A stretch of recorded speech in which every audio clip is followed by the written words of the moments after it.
First of all, he's shown no remorse for what he said or did. Second of all, there is a huge public petition amongst his constituents to try to get him to resign.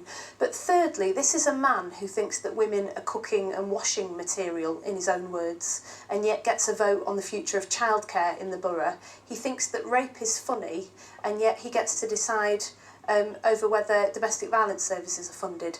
I think that is an absolute insult, not just to the people he represents in his ward, but to every single person across the Wigan borough.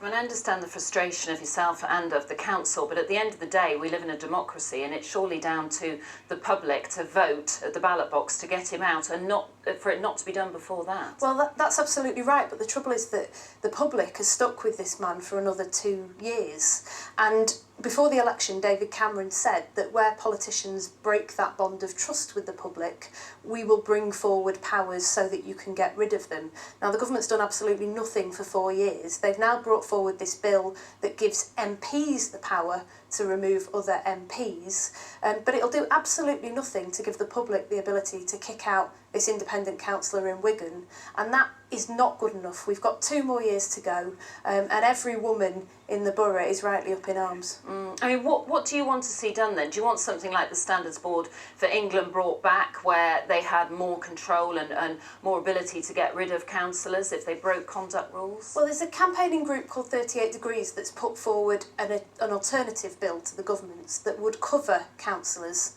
like Councillor Bleakley, and would also give powers to the public. Now, provided that safeguards can be built in so that big money interests can't stop politicians from speaking out on issues that they care about, I think that seems like a much more sensible way forward. And what we need now is for the government to get involved and help to push forward that bill so that the people in Wigan don't have to have another 2 years with a man who frankly is an insult to every woman in the borough. I mean, you mentioned the petition. I understand though that the petition only has around 127 signatures on it, so it doesn't sound like there's a huge appetite to get rid of him. Well, there's been a number of people who've signed the petition so far, a lot of reaction in the media, in the press, but the trouble is that when people get in touch and they write to me or to Andy Burnham, the local MP, and say what can be done, the truth is the answer is nothing.